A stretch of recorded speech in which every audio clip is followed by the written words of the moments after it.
Nah begitu juga dengan para penuntut ilmu. Manhumani la yashba'an. Ada dua pihak atau ada kelompok yang selalu tamak. Artinya nggak pernah puas dan nggak pernah kenyang. Talibul ilmi, penuntut ilmu dan pencari dunia. Jadi itu yang dirasakan Imam Syafi'i. Makanya mereka lupa.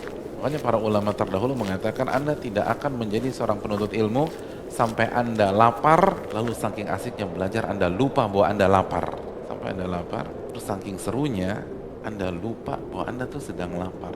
Kalau ilmu itu bisa buat orang demikian, lupa rasa lapar.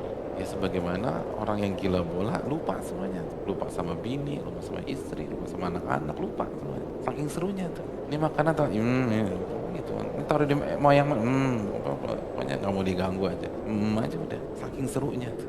Nah, dulu ulama juga demikian, persis. Ini kata Imam Syafi'i. Terus beliau mengatakan, wakila wa kaifa talabuka lah. Gimana Anda mencari adab tersebut? Bagaimana Anda mencari ilmu dan adab? Kata Imam Syafi'i, talabul mar'atil mudillati waladaha wa laysa laha ghairuh. Saya mencari ilmu dan adab itu seperti seorang wanita yang kehilangan anaknya dan dia tidak punya anak selain anak yang hilang tersebut. Seperti itulah saya cari ilmu dan adab. Luar biasa. Ini Imam Syafi'i. Ada seorang ibu kehilangan anaknya dan dia nggak punya anak kecuali anak tersebut. Kira-kira gimana tuh? Kira-kira kalau ada ibu begini, pas dia mau keluar mau cari tuh anak, hujan.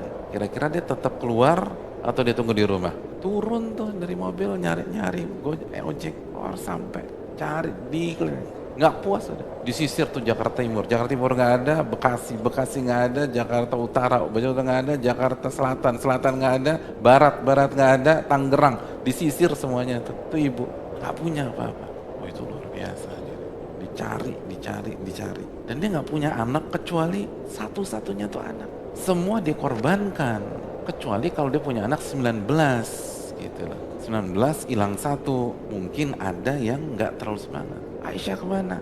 Insya Allah tabungan di sorga gitu. Mungkin nggak pasti begitu.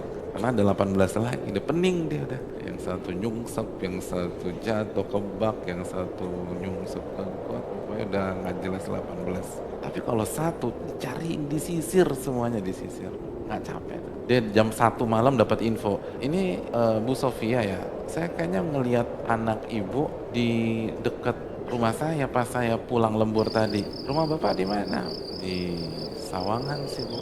Ibu di mana? Saya di Tanjung Priok. Berangkat tuh. Terakhir bapak lihat kapan?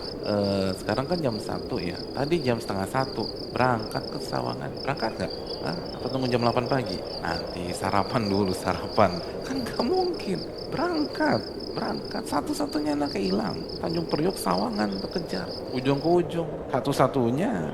Nah, kalau kita kan gampang live streaming, lihat catatan teman, nunggu uploadannya. Nggak haram, boleh, tapi kira-kira kalau effort seperti itu dapatnya maksimal apa enggak? Sedangkan kalau buat duit kita bisa lebih semangat, kalau buat harta bisa lebih semangat.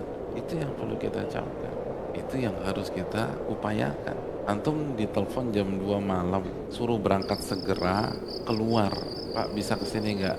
Ini jam 2 Pak, iya, tapi Bapak dapat Innova gratis. Kira-kira keluar nggak? Keluar tuh jam 2 malam, Innova. Keluar tuh, dapat kan? Itu materi. Tapi kalau ilmu, lupa udah. Makanya kita tuh kurang menghargai.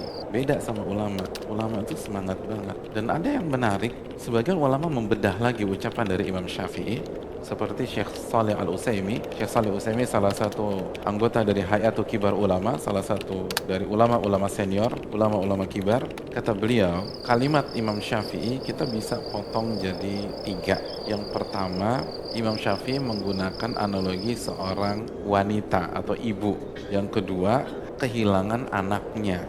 Dan yang ketiga, satu-satunya. Artinya apa?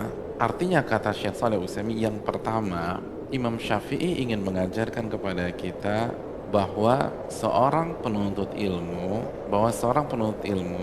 harus sadar bahwa dirinya lemah, harus merasa lemah. Karena wanita bukan laki-laki, merasa lemah, merasa bersalah, merasa banyak dosa. Ibu yang kehilangan anaknya, apalagi anak cuma satu-satunya, itu sambil nyari, sambil nyalain siapa? Diri sendiri.